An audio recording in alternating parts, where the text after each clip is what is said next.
Friends ನಮಸ್ತೆ. ನಾನು ಮತ್ತು ನನ್ನ ಫ್ರೆಂಡ್ ಎಕ್ಸ್ಪ್ರೆಸ್ ಬೈಕಲ್ಲಿ ಬೈಕ್ ಟ್ರಿಪ್ ಮಾಡಿದ್ವಿ. ಇದು ಮೊದಲನೇ ದಿನ. ರಾತ್ರಿನೇ ಎಲ್ಲ ಪ್ಯಾಕ್ ಮಾಡಿ ಇಟ್ಕೊಂಡಿದ್ವಿ. ರಾತ್ರಿ ಎಲ್ಲ ಪ್ಯಾಕ್ ಮಾಡಿ ಇಟ್ಕೊಂಡು ಬೆಳಿಗ್ಗೆ 6 ಗಂಟೆಗೆ ಬೆಂಗಳೂರಿಂದ ಹೊರಟ್ವಿ. ನಾವು ಸೀದಾ ಬಂದಿದ್ದೆ ಕಿಚ್ಚನ ಹಳ್ಳಿ ಮನೆ ಹೋಟ್ಲ್ ಇರೋದು ಕುಣಿಗಲ್ ಯಡಿಯೂರಿಂದ ಮಧ್ಯ ಇರೋದು. ಯಡಿಯೂರಿಗಿಂತ ಸ್ವಲ್ಪ ಹಿಂದೆನೇ ಲೆಫ್ಟ್ ಸೈಡ್ ಇರೋದು. ಒಳಗಡೆ ಅವ್ರ ಫೋಟೋ ಎಲ್ಲ ಇತ್ತು. ತುಂಬ ಚೆನ್ನಾಗಿದೆ ಹೋಟ್ಲ್ ಮಾತ್ರ. ಒಳಗಡೆನೂ ಚೆನ್ನಾಗಿದೆ, ಹೊರಗಡೆನೂ ಚೆನ್ನಾಗಿದೆ. ಅಲ್ಲೇ ನಾವು ತಿಂಡಿ ಎಲ್ಲ ಮುಗಿಸ್ಕೊಂಡು ಒಂದೆರಡು ಫೋಟೋ ತೊಗೊಂಡು ಅಲ್ಲಿಂದ ಹೊರಟ್ವಿ. ಅಲ್ಲಿಂದ ನಾವು ಹೊರಟಿದ್ದೆ ಸೀದಾ ಭದ್ರಾ ಡ್ಯಾಮ್ಗೆ.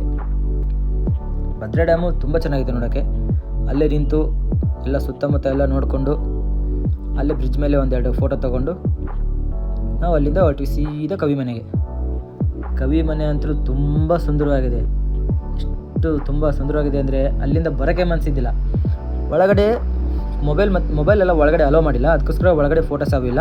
ಒಳಗಡೆ ಎಲ್ಲ ನೋಡಿಕೊಂಡು ಮತ್ತೆ ಹೊರಗೆ ಬಂದು ಅಲ್ಲೇ ಹಿಂದೆ ಕವಿಶೈಲ ಅಂತಿದೆ, ಅಲ್ಲಿ ಹೋಗಿ ನಮ್ಮ ಕವಿ ಸಮಾಧಿ ಕೂಡ ಅಲ್ಲೇ ಇದೆ. ಕವಿ ಸಮಾಧಿನೂ ನೋಡ್ಕೊಂಡ್ವಿ. ಕವಿಶೈಲ ಅದು ಚೆನ್ನಾಗಿದೆ, ತುಂಬ ಚೆನ್ನಾಗಿದೆ, ಗ್ರೀನರಿ ಇದೆ. ಆಮೇಲೆ ಅಲ್ಲೇ ಸನ್ಸೆಟ್ ಆಗ್ತಾಯಿತ್ತು. ಅಲ್ಲೇ ಒಂದು ಸ್ವಲ್ಪ ಹೊತ್ತು ಕೂತ್ಕೊಂಡು ನೋಡಿ ಆರಾಮಾಗಿತ್ತು. ಆಮೇಲೆ ತಿರ್ಗಿ ಅಲ್ಲಿಂದ ಎದ್ದು ಮಾಮೂಲಿ ಒಂದೆರಡು ಫೋಟೋ ತಕ್ಕೊಂಡು ನಾವು ಅಲ್ಲಿಂದ ಹೊರಟ್ವಿ. ಇವಾಗ ಇಲ್ಲಿಂದ ನಾವು ಎಲ್ಲಿ ಹೋಗ್ತೀವಿ, ಯಾವ ಕಡೆ ಹೋಗ್ತೀವಿ, ಇದು ಹಂಗೆ ಹೇಳ್ತೀನಿ, ಮುಂದಿನ ಪಾರ್ಟಲ್ಲಿ ಹೇಳ್ತೀನಿ. ಆಮೇಲೆ ನಾವು ಟೋಟಲ್ ಎಷ್ಟು ದಿನ ಬೈಕ್ ಟ್ರಿಪ್ ಮಾಡಿದ್ವಿ ಅಂತಲೂ ನಿಮಗೆ ಕೊನೆಯಲ್ಲಿ ಗೊತ್ತಾಗುತ್ತೆ. ಸೊ ಫ್ರೆಂಡ್ಸ್, ವೀಡಿಯೋ ಇಷ್ಟ ಆಗಿದ್ರೆ ಲೈಕ್ ಮಾಡಿ, ಶೇರ್ ಮಾಡಿ, ಕಮೆಂಟ್ ಮಾಡಿ. ನಮ್ಮ ಚಾನಲ್ನ ದಯವಿಟ್ಟು ಸಬ್ಸ್ಕ್ರೈಬ್ ಮಾಡಿ, ನಮಗೆ ಸಪೋರ್ಟ್ ಮಾಡಿ. ಸಿಗ್ತೀನಿ ಮುಂದಿನ ವೀಡಿಯೋದಲ್ಲಿ. Okay friends, thank you, bye bye.